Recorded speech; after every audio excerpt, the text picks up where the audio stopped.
Well, Game of Thrones and House of the Dragon fans, we have finally made it to the glorious Sunday that we've been waiting ever so long to get to. And well, I know you want to talk about it because you're here.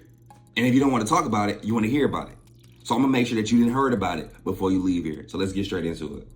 Well, actually, I lied a little bit. Before we get straight into it, I need y'all to do a couple things for me. First, leave a like, comment, and subscribe right now. If you are watching this and you did not comment, you are not following directions.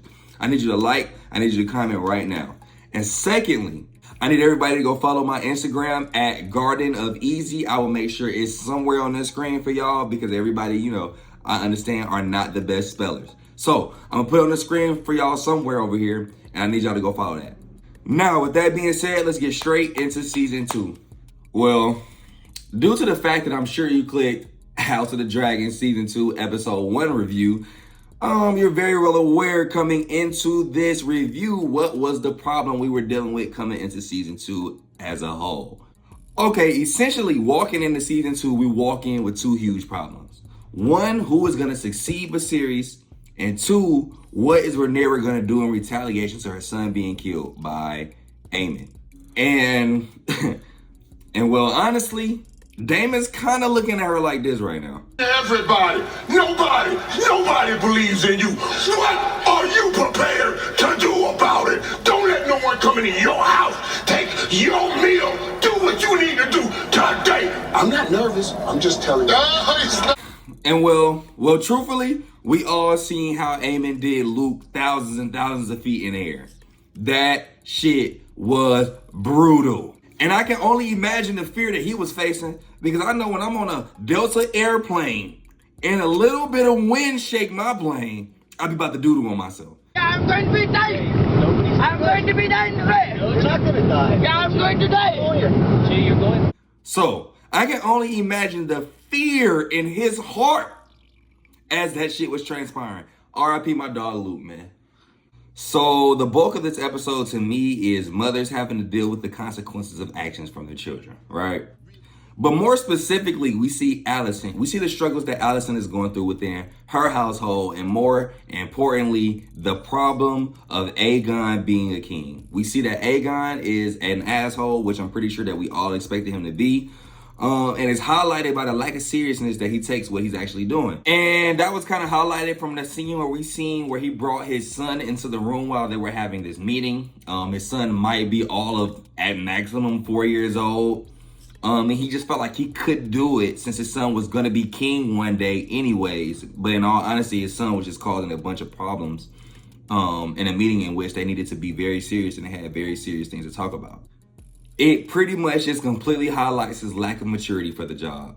And then Aegon's lack of maturity is then compounded on top by Aemon's big ass mistake, which was killing Luke. So he sparked a war essentially with Aegon at the head of the helm.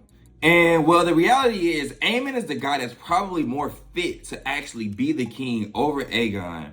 But Aemon's impulses kind of put him below the 8 ball right now. And Otto actually sees the vision within Aemon, but it's a slow roll, so we'll see how that goes.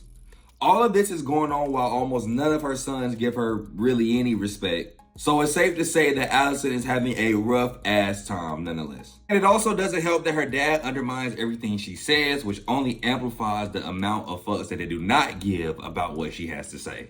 Now let's go over to my dog, Big Rhaenyra Targaryen. And well, rightfully so, Rhaenyra is in the midst of going through it.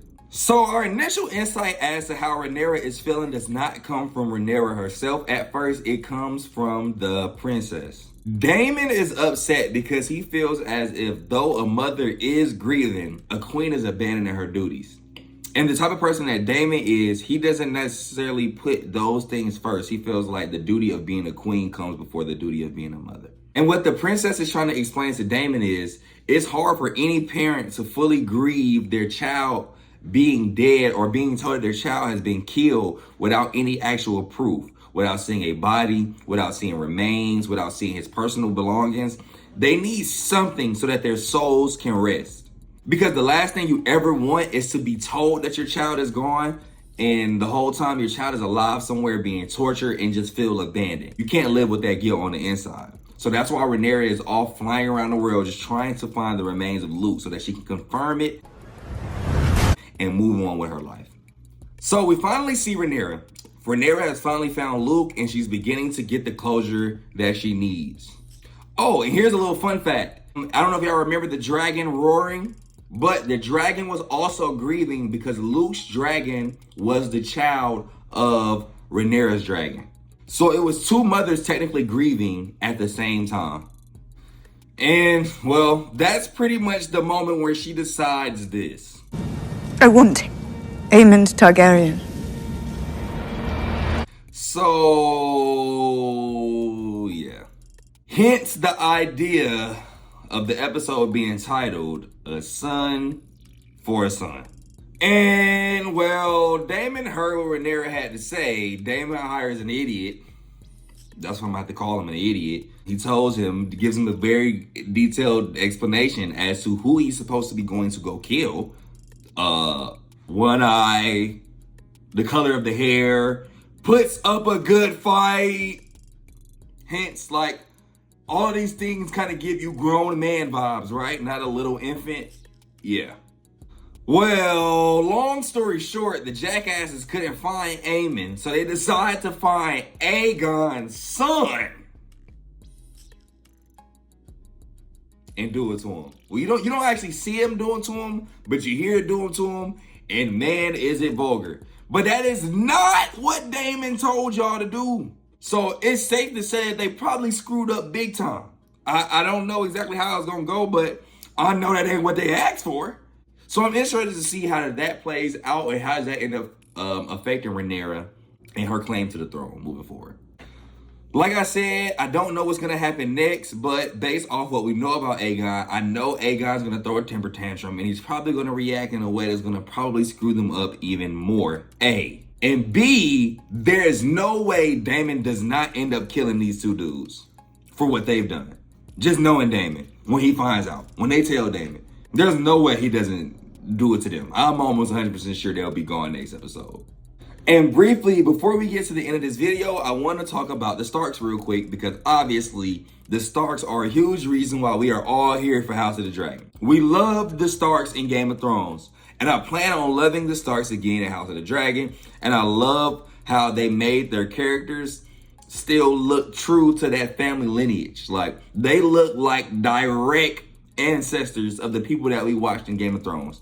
Same similar hair, same similar look, same similar style, everything. I love it.